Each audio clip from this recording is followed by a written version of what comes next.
அபிராமி.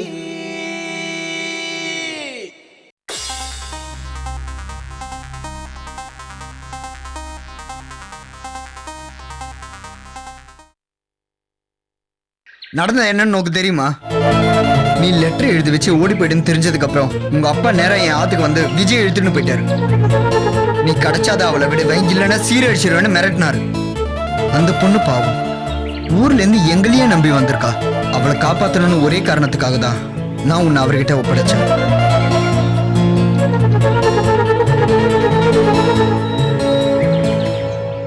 ஆமா சந்தியா, நாங்க இன்னைக்கு எல்லா ஏற்பாட்டோட தயாரா தான் இருந்தோம். நீ தான் வராம போயிட்ட. உங்க அப்பாவும் அந்த பொண்ணை வச்சு பிளாக்மெயில் பண்ணாரு. அவரால் அந்த பொண்ணுக்கு ஏதாவது ஆயிடுமோங்கிற பயத்துல தான் சுப்பு இப்படி பண்ணான். பணத்துக்காக அவன் பண்ணல. கேட்டியா சந்தியா? இப்போவாது என்னை பத்தி புரிஞ்சுதா? நல்லா புரியுதுடா. நம்ம காதலை விட எவ்வளவு ஒருத்தர் முக்கியமா போயிட்டால. ஒரு வேலைக்காரியை காப்பாத்துறதுக்காக என்னையும் என் காதலை ஏன் தியாகம் பண்ண? என்ன பேசுற சந்தியா? அவ ஒண்ணு வேலைக்காரி இல்ல, அவளும் எங்க குடும்பத்தை சேர்ந்தவ தான். அது மட்டும் இல்ல, நான் உன்னதான் உங்க அப்பா கிட்ட ஒப்படைச்சுன்னு தவிர நம்ம காதல் இல்ல. அந்த சூழ்நிலையிலும் தப்பிக்கிறதுக்கு இதை விட்டா எனக்கு வேற வழி தெரியல. மறுபடியும் உண்மை தெரிஞ்சா நீ என்ன புரிஞ்சு எடுத்துப்ப. ஆனா நம்ம காதல் ஜெயிக்கணும்னு நம்ம ஓடி போயிருந்தோன்னு வை, அந்த அப்பாவி பொண்ணோட வாழ்க்கை சீரழிஞ்சு போயிருக்கும். அப்புறம் நாம என்னதான் நினைச்சாலும் அதை திருப்பி தர முடியாது. அடுத்தவங்க வாழ்க்கைய பத்தி எனக்கு எந்த கவலையும் கிடையாது. ஏன் வாழ்க்கை, ஏன் சந்தோஷம், அது மட்டும் தான் எனக்கு முக்கியம். நீ வாழணுன்றதுக்காக இன்னொரு பொண்ணு வாழ்க்கை அழிஞ்சால் பரவாயில்லன்றியா? ஆமா, நீயும் என்ன பத்தி தான் யோசிக்கணும். ஏன் விருப்பத்துக்காகத்தான் நீ முன்னுரிமை கொடுத்துருக்கணும். இல்ல சந்தியா, உன்ன மாதிரி சுயநலமா என்னால யோசிக்க முடியாது. இத்தனை நாளா இந்த சுயநலக்காரியா தான் நீ காதலிச்ச. இவளோட தான் ஓடி வருவன் தயாரான. இப்போ எல்லாமே மாறிடுச்சு. என்னைக்கு என்னை விட இன்னொருத்தி உனக்கு முக்கியம்னு தோணுச்சோ அப்பவே என் காதலும் செத்து போயிடுச்சு. நம்ம ரெண்டு பேருக்குள்ள இனிமேல் எதுவும் இல்லை. It's that clear? Good bye for ever. நில்லு சந்தியா. டேய், கையை விடு. சந்தியா, கையை விடுறான்றல. என்னை பத்தி உனக்கு நல்லா தெரியும் சுப்பு. இதுக்கு மேலே என்ன நீ டிஸ்டர்ப் பண்ண அசிங்கமாயிடும்.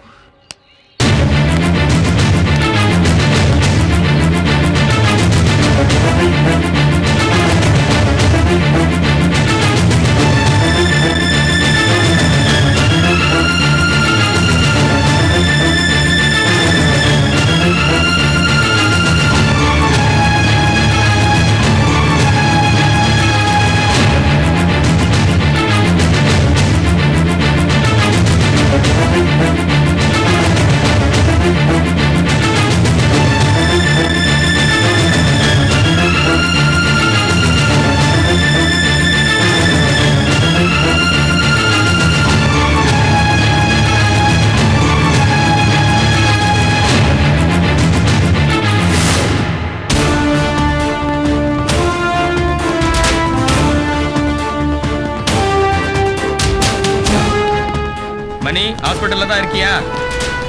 ஆமா சார். போஸ்ட்மார்ட்டம்லாம் முடிஞ்சுதா? இல்ல சார், டாக்டருக்காக வெயிட் பண்ணிக்கிட்டு இருக்கேன். ரிப்போர்ட் எல்லாம் கலெக்ட் பண்ணிட்டு நேரா ஸ்டேஷனுக்கு வந்துரு. ஸ்பாட்டுக்கு வர வேணாம், ஓகேவா? Okay sir. Good morning sir. Hello. Hello Divakar. வணக்கம் சார். சாரி, காலையிலேயே டிஸ்டர்ப் பண்ணிட்டேனா? பரவாயில்லைங்க, நம்ம தொழில நேரம் காலெல்லாம் பார்க்க முடியுமா? ஆமா, அவசரமா வர சொன்னீங்களே, என்ன விஷயம்? நேற்று இந்த இடத்துல ஒரு கொலை நடந்துச்சு. அது யாரு என்னன்னு விசாரிச்சுட்டு இருக்கோம். இந்த கொலையை பார்த்தது ஒரு லேடி. அவங்க கொடுத்த விட்னஸை வச்சு பார்த்தோம்னா உங்களுக்கு தேவையான இன்ஃபர்மேஷன்ஸ் எல்லாம் ரொம்ப யூஸ்ஃபுல்லாக இருக்கும்னு இங்கே வர சொல்லியிருக்கோம். அப்படியா? அவங்க ஸ்டேட்மெண்ட்ல என்ன சொன்னாங்க? கொலை செஞ்சவங்க பேர் அபிராமி. அவங்கள பார்த்தா காஞ்சிபுரம் மாவட்ட கலெக்டர் மாதிரி இருக்காங்கன்னு அவங்க கொடுத்த ஸ்டேட்மெண்ட் இது. கலெக்டரோட கொலை கேஸ்லையும் அவங்கள மாதிரியே இருக்கிற இன்னொருத்தர் தான் இன்வால்வ் ஆகிருக்கிறதா நீங்கள் சொன்னீங்க. ஸோ ரெண்டு கேஸ்லையும் ஒரே ஆள் தான் சம்மந்தப்பட்டு இருக்கிறதா தோணுது. கலெக்டர் சரண்யா கேஸ ஒரு லெவலுக்கு மேல என்னால ப்ரொசீட் பண்ணவே முடியல. கலெக்டர் மாதிரி இன்னொருத்தங்க இருக்காங்கன்னு சந்தேகத்துல ரொம்ப குழம்பி போயிருந்தேன். ஆனா இப்போ அந்த டவுட் கிளியர் ஆயிடுச்சு. Thank you Manohar, thank you very much. It's my pleasure. உங்களுக்கு கிடைச்ச இன்ஃபர்மேஷனை பத்தி நான் எஸ்பி கிட்ட பேசுறேன். இந்த கேஸையும் கலெக்டர் சரண்யா கேஸையும் சேர்த்து நான் டீல் பண்றதுக்கு ஸ்பெஷல் பெர்மிஷன் வாங்க பாக்குறேன். உங்களுக்கு அப்ஜெக்ஷன் ஒன்றும் இல்லையே? No objection. எனக்கு ஒரு தலைவலி குறைஞ்ச மாதிரி இருக்கு. ஒன் மோர் திங், அந்த கொலையாளியை பார்த்த ஐ விட்னஸோட அட்ரஸ் எனக்கு வேணும். நீங்க கேப்பீங்கன்னு தெரியும். Oh, thanks Manohar. Kokila Sivaraman. Kokila Sivaraman. Manohar, yes sir. இவங்க என்ன பண்றதா சொன்னாங்க? அவங்க ஏதோ பேங்க்ல வேலை செய்யறதா சொல்லியிருந்தாங்க. அவங்கள வேணா ஸ்டேஷனுக்கு வர சொல்லட்டுங்களா? வேணாம் மனோகர், நான் நேரடியாக போய் விசாரணை பண்றேன். மனோகர், போஸ்ட்மார்ட்டம் ரிப்போர்ட் வந்த உடனே பாடி ரிலேஷன் கிட்ட ஒப்படைச்சிருங்க. வயபுரி சார். அது வரைக்கும் நீங்க இங்கேயே இருந்து எல்லா ரிப்போர்ட்ஸையும் கலெக்ட் பண்ணிட்டு ஸ்டேஷனுக்கு ஓகே வந்துருங்க. சார். வரும்போது ஒரு ஆட்டோ பிடிச்சு வந்துருங்க. சரிங்க sir. Okay, thank you Manohar. Thank you. வாங்க.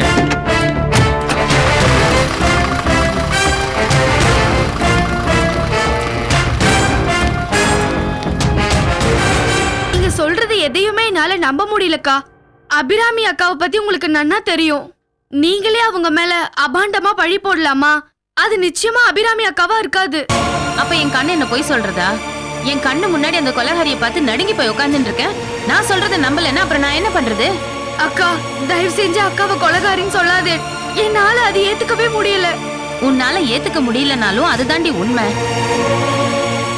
அவ அபிராமி தான் நான் எப்படி அடிச்சு சொல்றேன் தெரியுமா?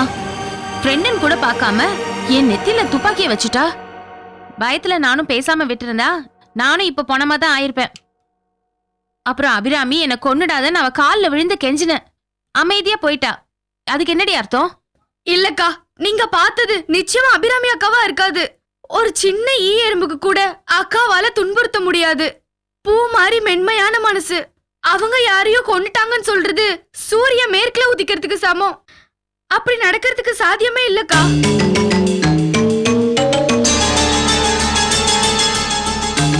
கோகிலா, விஜய் அவங்க அக்கா மேல உள்ள பாசத்துல பேசிட்டு இருக்கா. நீ ஆர்கியூ பண்ற? உண்மையை ஒரு நாள் ஏத்துக்கிட்டு தானே ஆகணும். நான் ஒன்னும் அபிராமிக்கு எதிரி இல்லையே, அவளோட ஃப்ரெண்டு தானே. அவ கேரக்டர் பத்தி எனக்கு நன்னாவே தெரியும். ஆனா நான் ஊர்ல பார்த்த அபிராமி வேற, இங்க பார்த்த அபிராமி வேற. போச்சு, இன்னைக்கு ராத்திரி எனக்கு தூக்கம் இல்லாம டிஸ்டர்ப் பண்ண போறா. எனக்கு நல்லா தெரிஞ்சு போச்சு.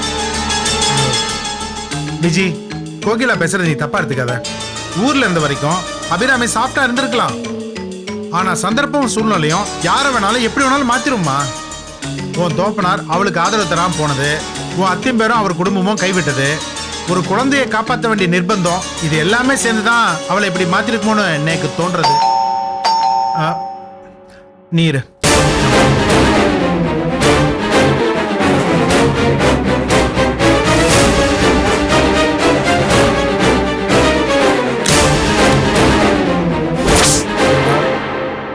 என்ன சார், நீங்க ஒரு என்கொயரிக்காக வந்திருக்கேன்.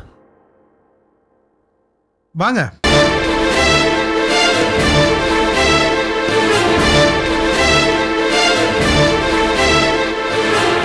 உட்காருங்க.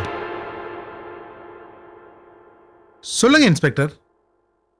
மும்பை ரவுடி கண்ணன் கொலை செய்யப்பட்ட கேஸ் சம்பந்தமா உங்களை என்கொயரி பண்ணணும். இந்த கேஸ வேற ஒரு இன்ஸ்பெக்டர் தானே விசாரிச்சிட்டு இருந்தாரு. You are right. கலெக்டர் சரண்யா சுடப்பட்ட கேஸுக்கும் இந்த கேஸுக்கும் நிறைய கனெக்ஷன் இருக்கு. அதனால இந்த கேஸையும் நான் தான் ஹேண்டில் பண்றேன். கலெக்டர் சரண்யா சுடப்பட்ட கேஸ்ல உங்க காரை யூஸ் பண்ணிருக்காங்க. இந்த கேஸ்ல கொலையாளியை பார்த்த ஒரே ஐ விட்னஸ் நீங்க தான்.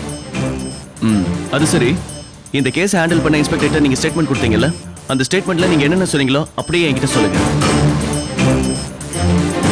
விஜய் சார், காஃபி கொண்டு வா. ஆஹா, நோ தேங்க்ஸ். விஜய், நீ கொஞ்ச நேரம் உள்ள இரு.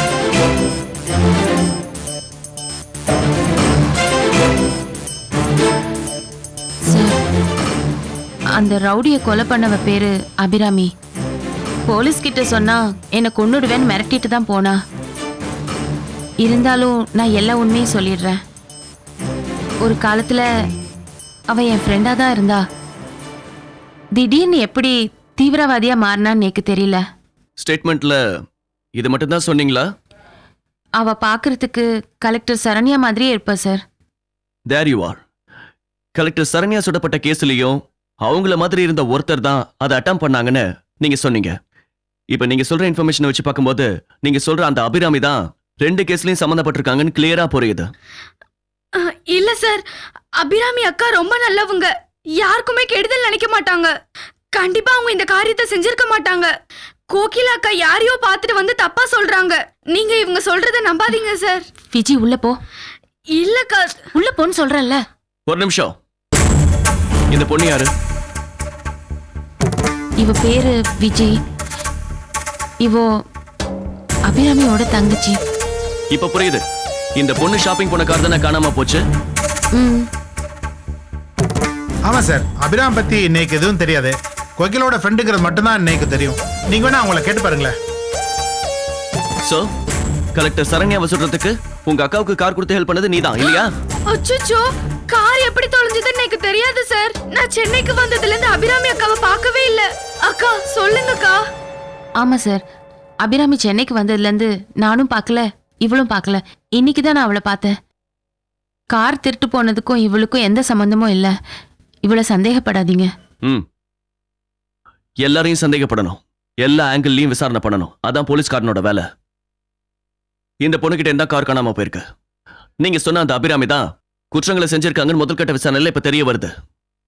சோ இந்த பொண்ணு குற்றத்தை குழந்தையா இருந்திருக்கலான்னு இவளை போலீஸ் கஸ்டடியில வச்சு விசாரிக்க வேண்டியிருக்கும்.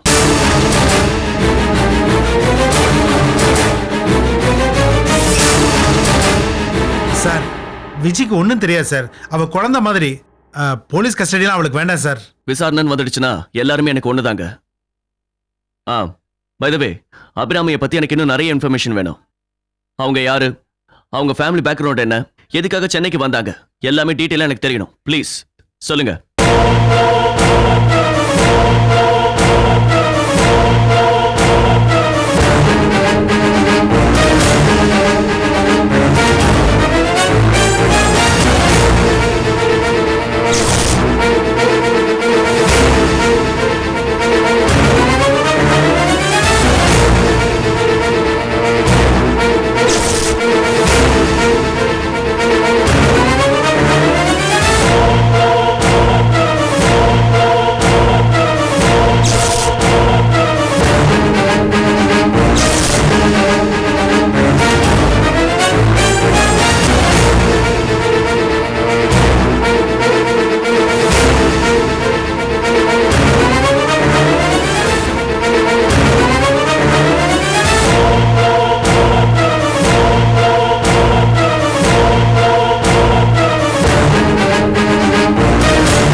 Okay, thank you for the information.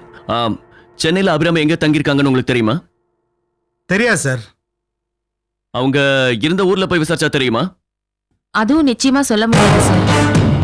குடும்பத்துக்கும் அவளுக்கும் பிரச்சனைங்கிறதுனால யாருமே அவ எங்க போனாங்கிறத பத்தி கவலைப்படல.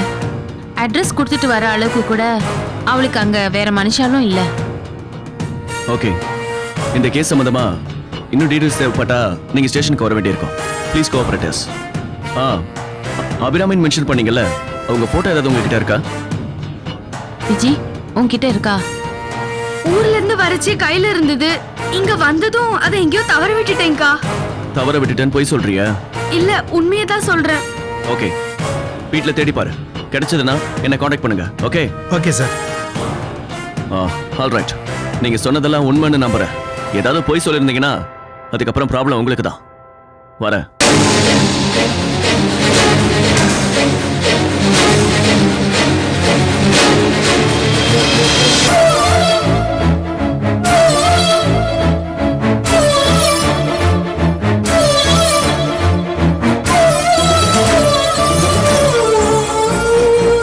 பகவானே, அபிராமி அக்காக்கு எந்த ஆபத்தும் வரக்கூடாது.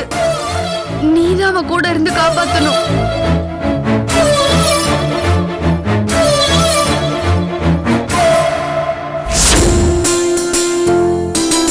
வள்ளிகண்ணே, என் பேரை நானே எழுதுவேனே.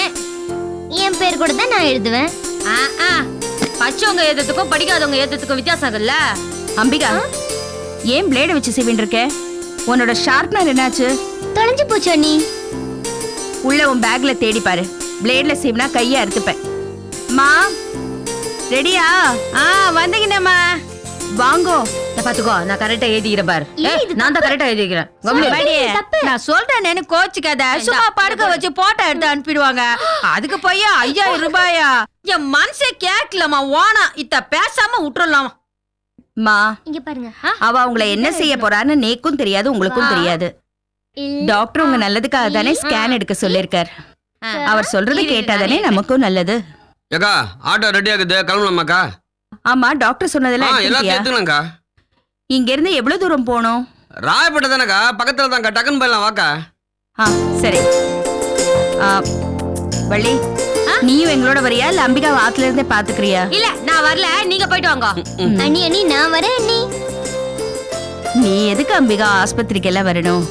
இங்கே இருந்து ஹோம்ஒர்க் எல்லாம் முடி. இன்னும் கொஞ்சம் தான் இருக்கு அண்ணி, நான் வந்த உடனே முடிச்சிருவேன். நானும் ஆஸ்பத்திரிக்கு வரேன் அண்ணி. அது அம்மாடியே லீவு தானே, அம்பிகாவையும் ஆஸ்பத்திரிக்கு இட்டுன்னு போலாமே.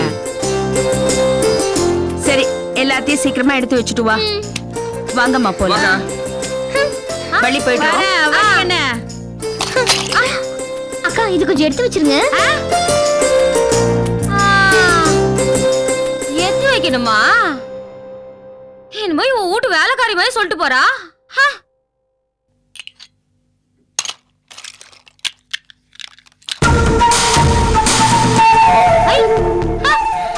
என்னது இது? இந்த கிளிப்பு எப்ப பார்த்தாலும் நம்ம கையிலயே மாட்டினுக்குது. சரி.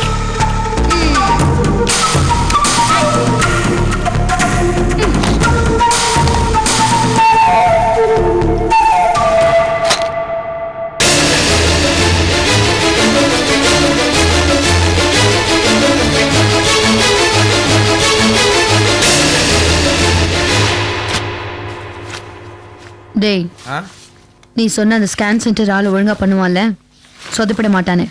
அக்கா, நான் அவனை பார்த்து பேசிட்டு வந்ததுல இருந்து அவன் ஒரு சிபிஐ ரேஞ்சுக்கு ஃபீல் பண்ணிட்டு இருக்கான்க்கா. எப்போ சுதந்திர தின விழாவில் ஜனாதிபதி கையில மெடல் குத்திக்க போற கனவுல மிதக்குறான்க்கா. இப்போ நாமளே வேணாம்னு சொன்னா கூட அவனே எக்ஸ்சேஞ்ச் பண்ணிடுவான்க்கா. அப்புறம் அந்த செக்யூரிட்டி மாறுற. அக்கா அக்கா அக்கா நிறுத்துறியா? சும்மா சந்தேகப்பட்டே இருப்பியா? என் மேல நம்பிக்கையே வைக்க மாட்டியா? அக்கா, நீ ஒரு சின்னதா ஒரு கோடு போட்டா போதும், அதுல ரோடு போட்டு ஹைவேஸ் ஆக்கி பைபாஸ் ஆக்கலனா? சின்ன ரொம்ப சென்சிட்டிவா இருக்காது. நாம எவ்வளவு கிரிட்டிக்கலான சிச்சுவேஷன்ல இருக்கோம்னு உனக்கு நல்லா தெரியும். இந்த தடவை நம்ம கோட்டை விட்டுட்டா மறுபடியும் இந்த மாதிரி சான்ஸ் கிடைக்காது. அதனால தான் நான் அக்கா, நம்ம நிலைமை என்னன்னு எனக்கு நல்லா புரியுது. நீ ஒன்றும் கவலைப்படாத, நான் உன் கூட தான் இருக்கேன். நம்ம 2 பேரும் சேர்ந்து அசைன்மெண்ட் சக்சஸ் பண்றோம், போதுமா? ஓகே. சரண்யாக்கு பதிலா நான் போயிடுவேன் ஹாஸ்பிட்டலுக்கு. அவளை இங்க கூட்டிட்டு வருவேன். அக்கா, கலெக்டரா நீ அங்க கலக்கு, கலெக்டர் இங்க நாக்காவா காக்குறேன். போலாமா?